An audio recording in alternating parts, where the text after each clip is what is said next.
Welcome to the Cast Off. This is the #1 recasting show on the internet, mostly because we're the only recasting show on the internet, but it's where two contestants compete by recasting your favorite actors in movies you love. I'm your host, Craig Price, and tonight we are recasting the Fellowship of the Rings, where we celebrate Matinee Heroes, Lord of the Rings month, as we like to call it, Put a Ring on It June, and we have two great first-timers. We have producer, writer, and all-around great guy, Blake Casselman, and from the film website Synapse, Austin Vashaw. Hey, guys, how are you? Hi, doing good. Thank you. Welcome to the show. It's nice to see you guys. We're going to start with Blake, my good buddy Blake. I want to make sure everybody knows what a wonderful guy he is, because he's always been very supportive of me. So I'm glad you're here. And I'm gonna do something I don't normally do. Plug. It's called Devil's Triangle.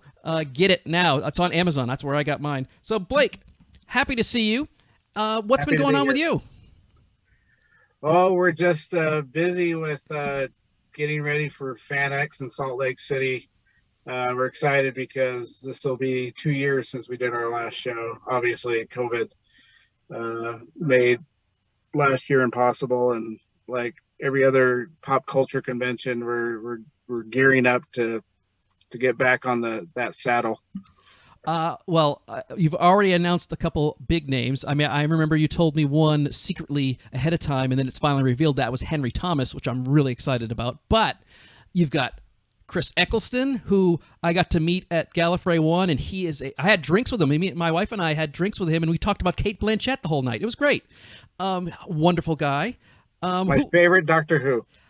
He is one of my favorite Doctor Who's. I'm a big soft spot for Peter Capaldi. Who are some of the other big names? Amanda Tapping's coming. We have the cast, most of the cast of Boy Meets World, and also we have the cast of Cobra Kai. Yeah, so. I know. That's my co-host Alan is really excited about that. We spent almost 2 hours with Billy Donnelly talking about Cobra Kai when we were supposed to be talking about The Karate Kid. So let's move on to Austin, who I have not had a chance to actually meet in person or on virtually. This is our first time together. Nice to meet you, Austin. Thank you. Glad to be here. So tell me a little about you and about Synapse. I write, and I'm also an editor at a site called Synapse, and that's spelled C-I-N like cinema, A-P-S-E, and I've been doing that for several years now. And we pretty much cover the whole gamut. There's horror websites, and there's martial arts websites. We just cover everything. So it's just a film from top to bottom, ad-free, and just focusing on the content. And that's the most important part. It's ad-free, everybody. Go to Synapse. First off, it's a beautiful site. It looks great. Just by going there, but it's free, and it's quality stuff for free, which is rare nowadays. So thank you very much for doing that. Well, let's get on to the show. We're going to get to the rules, and the rules are fairly simple. They have not changed over time. We've got... I'm going to put up a picture of an actor and a character, and then you're going to give me a replacement. The best choice by our judges gets a point, and if anybody gets my secret selection, I've also done this, they will also get a point. Now, I will say that this is going to be a spoiler of this week's episode of my picks. This weekend, the episode coming up is the Lord of the Rings recasting. We haven't done that on any of our shows these last 3 episodes, so you will get a sneak peek of just mine. So if you get those, that's an extra point. Now, just because you get my secret selection doesn't mean you'll get the best choice, because I have other judges. But let's be honest, my selection is usually the best choice. So you could easily get 2 points. So if you start to feel yourself slipping behind, don't forget that a good bullseye will get you 2 points and get you back into the race.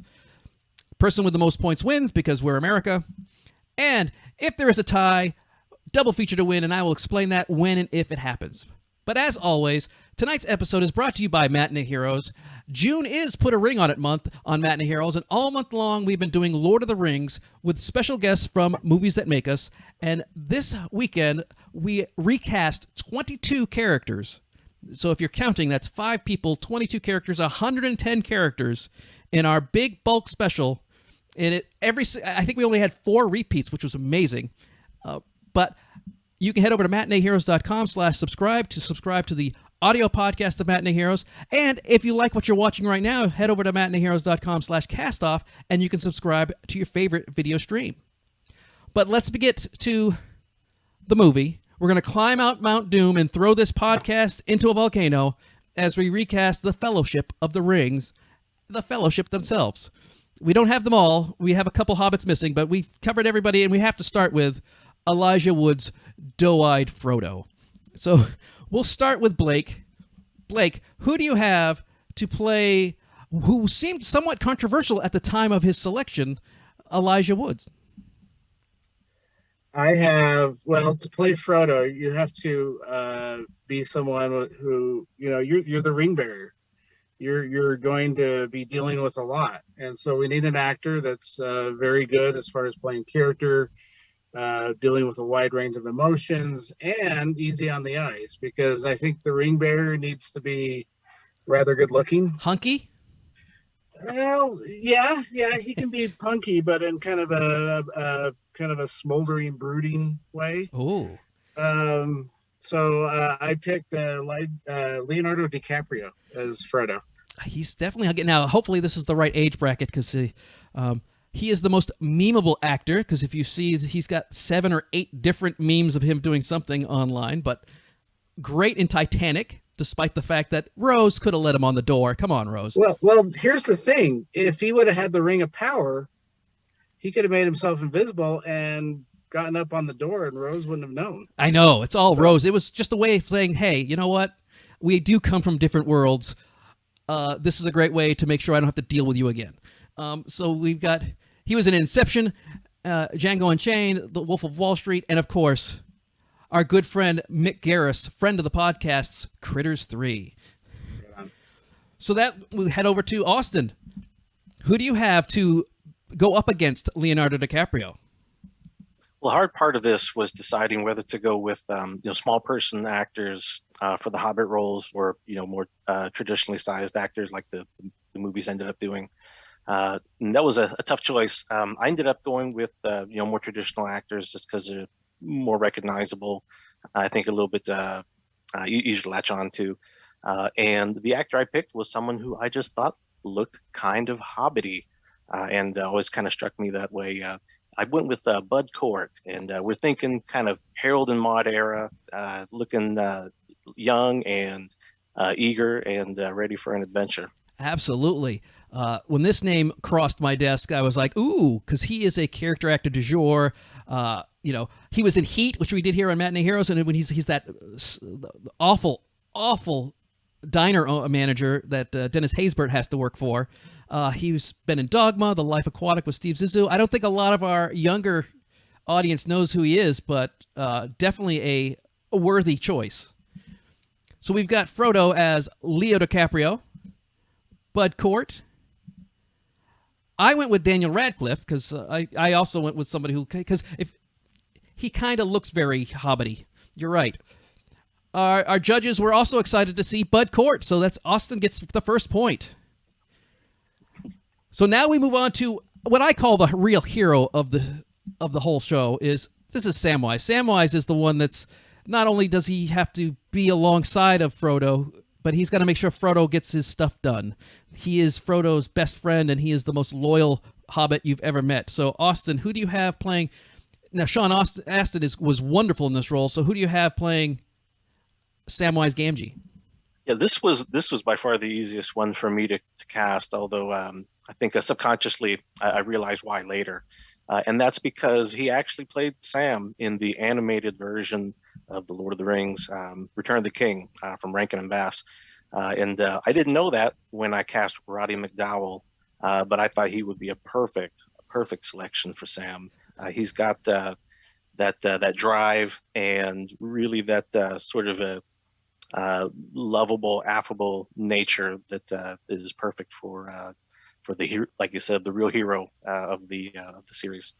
Now, I tried to find the most hobbity picture I could find, and he looks like Billy Boyd in this picture. So I thought this is the best I'm going to get. That's good. That's good. He's the man behind the monkey in Planet of the Apes, the original version. But I think most of our viewers might know him from Fright Night, where he plays the actor who pretending to be this exorcist guy who actually has to get that stuff done. But he's also been around forever. He was in Lassie Come Home and That Darn Cat, so he's a Disney staple. So we'll move on to Blake. Blake, you've got some tough. He's got Bud Cort and then Roddy McDowell. He's going old school on you. Yeah. I went for my childhood. I picked stuff from the 80s and early 90s. So that's all right. But I thought, who is Samwise Gamgee? Samwise Gamgee is the ultimate nerd. He's a gardener, and he's awkward, and it takes a journey of epic proportions for him to leave and come back and do amazing things to finally get up the nerve to talk to the girl, which Rosie, who thankfully he marries, and then Sam. If you read the history of Middle Earth, Sam moves on to do some great things in his life. But I thought, who from this period that I'm looking at, the 80s and early 90s, was the ultimate nerd? And to me, the ultimate nerd was Rick Moranis. Absolutely. You must see. I have him known for being spectacularly nerdy. That's exactly right. And of course, Little Shop of Horrors, Ghostbusters.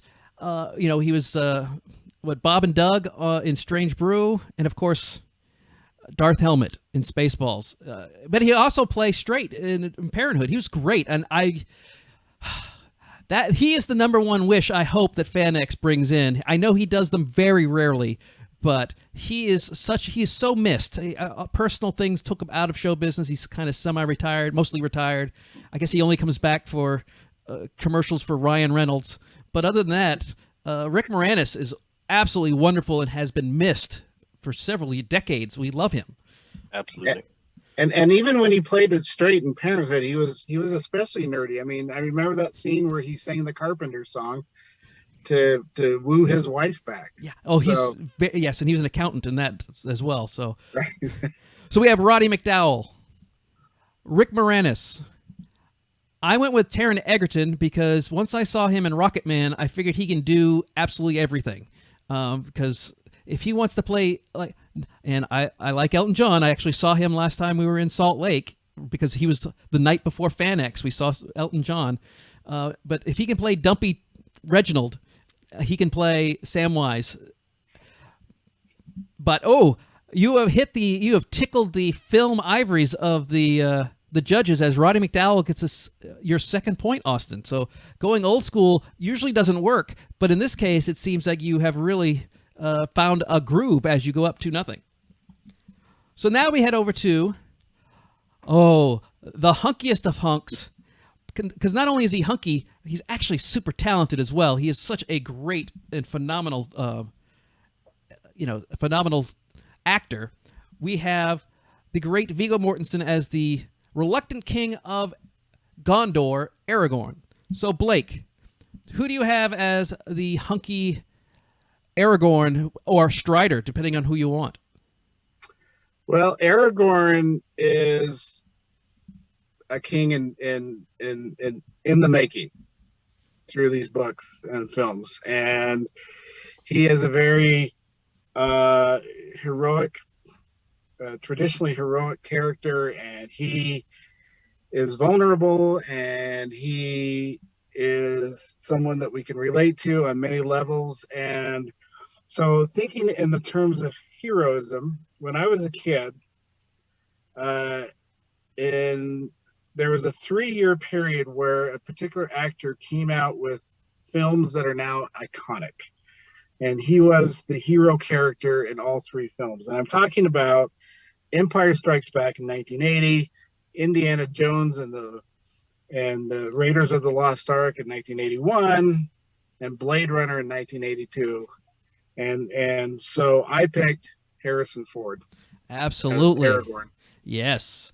I found the most Aragorn pic I could find of him, and this was perfect. He is known for everything good in the world. I don't know him personally. I have met him on one occasion, but he's autographed some things for me. But he may be a jerk in real life, but I know that look at all the movies: Indiana Jones, Star Wars, Witness, The Fugitive. My favorite of his as an actor is Mosquito Coast. I thought he was a great actor in that. It may not be his best character, but you really know where to go, because if you look at my office right now, there's at least 2 paintings of Indiana Jones Han Solo in my office right now. So Austin, this is going to be tough because he went with the biggest hero in the history of the world, as far as I'm concerned. So who do you have? That's a tough one to be. That's a great selection, and really, in the movies, this role was cast so perfectly. It's hard to even imagine anybody else really in the role. Actually, it wasn't cast perfectly, because the first person they cast went for a week or two, and they said, "Sorry, dude, you're not working out," and then they got Viggo right away. So it's a very happenstance that we have Viggo playing a wonderful cast. Yeah, but it turned out so well. He did so perfectly. So I ended up going. I went a little hard on the Doctor Who rules, and I chose someone from the future. But it's someone we know. It's someone who I can see in that role, but not until he's a little bit older. I went with Chris Hemsworth. I think he could do a great job. I think in Thor, he kind of shows that he has that regalness, but also a sense of humor. But I also, kind of the most important thing for me is I wanted to select someone that I could also see as Strider, someone who was sort of intimidating as a ranger before you realize that he's one of the the good guys. I tried to put this picture through that face app that makes you older, and it didn't turn out well. So I'll just go with young, because you wanted a little bit older. I can see it. He is the most famous of the Hemsworths. He's what I call the greater Hemsworth versus the lesser Hemsworths of Luke and Liam. But he's getting better and better every time I see him. His fat Thor, the big Thorbowski, is one of the bravest choices an actor probably could have made in any of these MCU movies, and the things that it brings to the table is amazing. So I wholeheartedly, so we have Harrison Ford, Chris Hemsworth. I went with Game of Thrones Ian Glenn, who also is the Batman in the Teen Titans. I guess he's Bruce Wayne. We don't actually see him as Batman. But you got to go with Harrison Ford, because what we're talking about is a known quantity versus a potential quantity, and Chris Hemsworth might turn into Mickey Rourke and just go off the deep end. So you can't go wrong with Harrison Ford. Charlize Theron, Harrison Ford, pretty much a guarantee on this show. I'm giving away answers. I feel like this is just wrong. All right. So now we have Boromir, played by Sean Bean. So you know he's going to die. Let's start with Austin. Austin, who do you have playing the great Sean Bean's Boromir, brother of Faramir, who actually lasts longer in the books? Yeah, so for this one, I ended up a lot of the same actors kind of cycled through for both Aragorn and Boromir. They're very similar in a lot of ways. Boromir is kind of a dark reflection of Aragorn in some ways. And I went with someone who originally I kind of thought this would be my Aragorn, and then I moved away from that. And he's one of the greatest actors of all time. He recently left us, Max von Sydow, and I'm thinking of him when he's younger. We're talking Seventh Seal era, and when he was very young, very regal, and really very kingly. And that's what Boromir is. He's that pale reflection of the kingly nature of Aragorn. I think everyone's so used to seeing him, even in The Exorcist, where they aged him up. We're so used to seeing him old because he's been in everything. The Exorcist, Conan the Barbarian, Strange Brew he was in, What Dreams May Come, Minority Report. All of these we have covered here at Matinee Heroes, so you can head over to matineeheroes.com and look in the archives, and he has been a legendary actor for his entire career, and anytime he's in a movie, no matter how stupid it may be, he's doing amazing work. A Strange Brew is pretty stupid, but he's great in it. Oh, this is a tough one, Blake, because he's not playing around. He's going for the jugular. So who do you have playing Boromir? Well, I have an actor from the 80s and 90s that I felt played what Boromir represents. Boromir is a very conflicted character. He's heroic, yet he's kind of a bad guy at the same time. And this actor was very heroic in some movies, like Lady Hawk, and he was very menacing in other movies, like The Hitcher. Oh, The Hitcher. And so I picked Rutger Hauer as Boromir. Also, another movie we've mentioned already, Blade Runner. That monologue or soliloquy that Roy Batty does in Blade Runner before he dies. I can imagine Rutger Hauer doing something similar to that as he tries to convince Frodo to give him the ring towards the end of the Fellowship of the Ring. And so that's why I made that choice. Oh, absolutely. He is one of the, like I said, complex, haunting characters is what he's great at. And that's what Boromir is. He's haunted by the fact that his dad is now gone crazy, and he's the kind of like the hope of the future for their entire kingdom. And we find out that even he is susceptible to the ring. Oh, these two guys, this is the toughest one for me. This was the absolute toughest one of the night. We got Max von Sydow, Rutger Hauer. I went with Michael Fassbender. I kind of younged him up a little bit.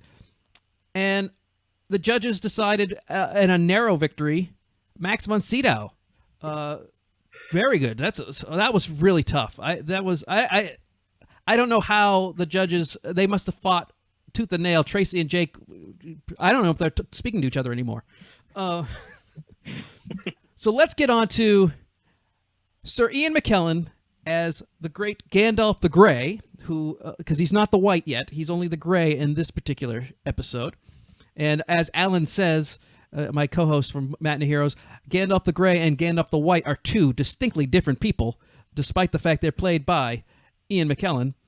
So Blake, who do you have being the great wizard? I picked someone that could pull off a character like Gandalf, who's very wise and is much older than he appears and is something more than the people suspect. Because you go back to the time Gandalf was in the Shire, and all Gandalf was to them was the guy who brought fireworks. And Gandalf was also a storyteller. Gandalf lived for thousands of years, and so he had a lot of history. He had a lot of stories to tell. And in the books, more so than the movies, you get a lot of stories from Gandalf as he teaches Frodo and his other companions about the ring, about the history of Middle-earth. And to be a storyteller, you have to have someone with a great voice. So I went with Morgan Freeman as Gandalf. Actually, Morgan Freeman was considered for Gandalf at one point when they were in development over at New Line. He is the voice of God. What a beautiful voice he's got. Unforgiven, Glory, The Shawshank Redemption. He's great in regular roles like Seven. Batman trilogy, he was in that as Lucius Fox. And for us young people like myself, he was in Electric Company. He can do anything. So Morgan Freeman, wonderful. I think that's a great pick. Austin, you got your hands full. Yeah, that's a tough one to beat for sure. I think that for me, the biggest trait from Gandalf that I always recall is that even though at times he can be intimidating, he's obviously very powerful, but he's also deeply endearing. And to me, that was the warmth was what I was really looking for.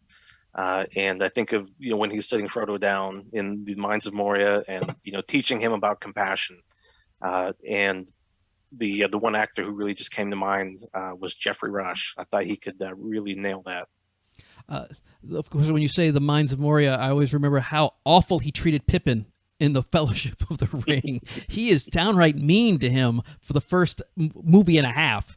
But Jeffrey Rush can do everything. If you need someone to do quirky, Pirates of the Caribbean and Mystery Men, but if you need someone to do straight-laced and quiet and reserved in Munich and The King's Speech, he can do it all. Of course, won an Oscar for Shine, so we've got the great Morgan Freeman, the great Jeffrey Rush. I had to go with Alec Guinness, the space wizard. Why not? The judges hashed it out, and the Australian Jeffrey Rush. So Austin has taken a commanding lead of 4-1, but Blake, there is still a potential of 4 points on the board, so you could still take this. So we will talk to now the tallest cast member, John Rhys Davies, who, thanks to FanX, I got to spend some time with behind stage as they did the Twisted Tunes. He was back there. He made a special appearance, but I was just happened to hanging out there. I wanted to talk to our good friend Chris Provost because I figured that's the only time he's not busy because he's on stage all the time. This guy is the sweetest, nicest guy you ever meet, and I hope everyone in the world has a chance to because he's absolutely wonderful. And that is John Rhys Davies playing the dwarf Gimli. So we will start with, I think this is Austin, right? Do we have Austin goes first? For this one. Yeah, this one's kind of tough. I think a big part of it was sort of having the right physical appearance, right build to kind of look like the character properly. This one was tough, and I kind of went with someone mostly just because I like him more so than he really necessarily fit the role really well. But I went with Ray Winstone. I think that he's got a terrific voice, and I would love to hear him be the dwarf. Yeah, he's definitely got that. He's a British tough guy. I mean, that's what he is. He's great in Sexy Beast when he's kind of doing a pre-James Gandolfini British mobster boss. Then he's in The Departed, and of course, everyone makes some mistakes in their life. He was in the Indiana Jones and the Kingdom of the Crystal Skull, which I'm so excited to see Toby Jones and Mads Mikkelsen in Indy 5. So anything that happens there, I will be happy with no matter what. So let's move on to, and Ray Winstone's great. So he's definitely the right size and proportion. So Blake, who do you have playing Gimli? So Gimli's kind of a tough guy, very straightforward, someone you don't want to mess with. But he also shows, his humane side with the kind of friendship that develops between him and Legolas, and he was a lot of the comic relief. And so I thought, who's someone who is tough yet compassionate and can be funny, surprisingly funny, and so I picked Liam Neeson. Now this one's great because he's known for having a certain set of skills, acting skills, because he is amazing in Schindler's List. And I'm actually kind of upset that he did Taken because it put him on a path of action movies when he's really a phenomenal actor. And I think we missed out on a lot of great roles where he wouldn't be punching people. But let's be honest, the roles where he's punching people, he's still great in. So we have him in The Grey, Rob Roy, Krull, Batman Begins. All of those also been here on Matinee Heroes. We're getting up to 250 episodes. We're covering almost everything at this point. So very well done. We've got Ray Winstone, Liam Neeson. I went with Bob Hoskins because I also wanted someone short and hairy. And I thought, who would... Bob Hoskins, that's all it could be. The judges decided, and Liam Neeson. Blake gets a point. So now, Blake, let's talk about it for a second here. We've got 2 points. You need 2 points to tie, and there's 2 points still on the board because you have to get the next one right, and you have to pick something that I would be along the same lines of. So let's find out as you get to go first to talk about the life partner of Gimli, Legolas, played by the lovely and talented Orlando Bloom. So who do you have playing Legolas? Well, for an elf like Legolas, you need someone tall. You need someone very elegant looking. You need someone very good looking, but also someone who can surprisingly pull off the action character, because Legolas is he's basically Hawkeye. Yeah, he's the superhero of He's all the of these. superhero. Yeah, when in the first Avengers movie, when Iron Man grabbed Hawkeye and said, "Clench up, Legolas," he wasn't that far off. And looking at the two characters, so I'm looking at someone who fits all the physical qualities of an elf, and certainly his acting stood out as he emerged as a serious movie actor in the 80s, but in the early 90s, he emerged as an action star, and that is Daniel Day-Lewis. Well, Daniel Day-Lewis emerged as a serious actor in films like A Room with a View, and then he won the Academy Award for My Left Foot. And then a few years later, he was kind of a badass as the lead in Last of the Mohicans.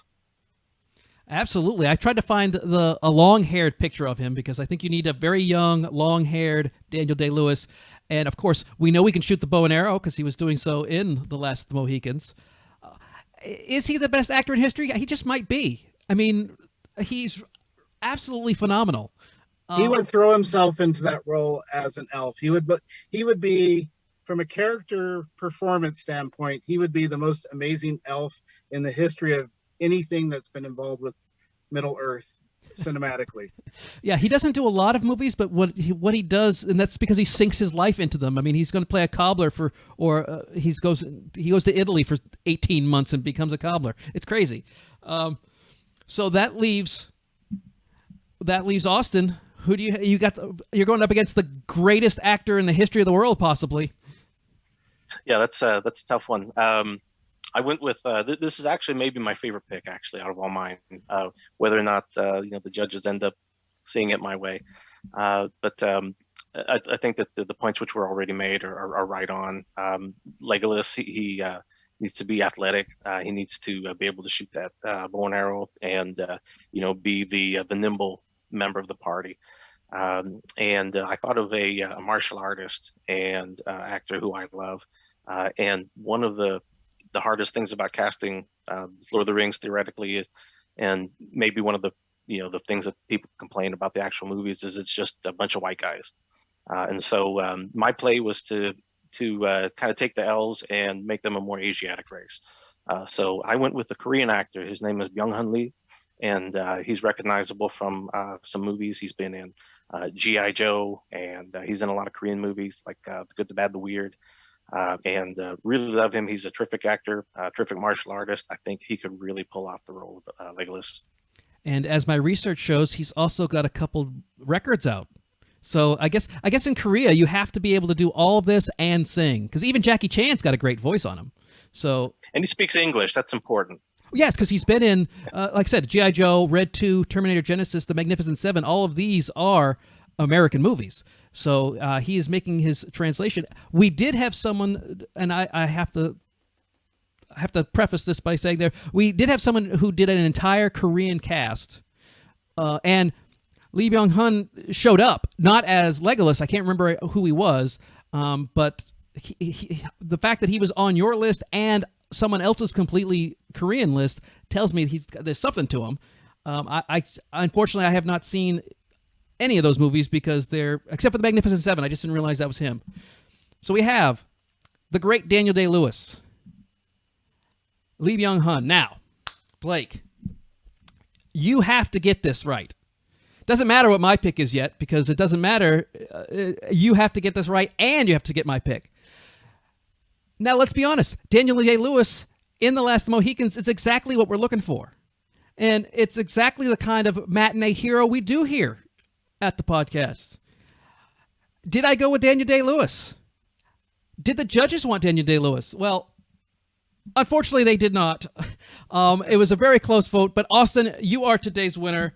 Congratulations. And as winner, you have today's final thought. So you can say whatever you want at this point. Love everyone. Oh. Love everyone. Be excellent to each other. Party on, dudes. Well, isn't that sweet? That's a nice one. Also, make sure to go over to Synapse and read all of his articles and all the articles over there. It's a great website if you've not been over there before. Synapse.co, I believe, correct? That's it. Yeah, perfect. Well, now that we've done today's, we've got to move on out of the Lord of the Rings set and move on to next week. And next week, I hate to tell you, it's a very special cast-off, as its brother, Tracy Mangum, versus birthday boy. His birthday's today. Happy birthday, Troy Mangum. And we're not doing Civil War brother versus brother. We're doing brother with brother in the movie Boondock Saints. So join us next week as we recast Boondock Saints with Tracy and Troy Mangum, our first brothers. We'll see if they'll talk to each other after the fact. Want to be on the show? Do what Austin did. Sign up. Head over to matineeheroes.com/castoff/application and fill one out. We're looking for great new people. All the new people that have been on this season have been phenomenal. As you just saw, he won today because he's been that good. And Blake had some tough competition for him. You can always email us at mhcastoff@gmail.com. Also, you can follow us at The Castoff Show on Twitter, which is a new handle for this year. Join the Facebook group, Matinee Heroes, matineeheroes.com/castoff, where you can subscribe to the video feed. And also, you can join us over at twitch.tv. Special thanks to Jake Dietz and Tracy Mangum. Both of those can be listened to this week on... Tracy was on the current episode of Matinee Heroes talking about Return of the King. Jake joins Tracy and Val to do a all-star special recasting of Lord of the Rings, 22 characters times 5 people, 110 actors. I think there was only 4 repeats. So I think we covered 100 plus actors on our recast. And we announced the winner of our digital 4K, actually it's actually physical 4K Ultra HD Lord of the Rings special extended edition and theatrical edition. So, on behalf of tonight's contestants, Blake Casselman, and tonight's winner, Austin Vashaw, I'm Craig Price, and we'll see you next week on The Castoff.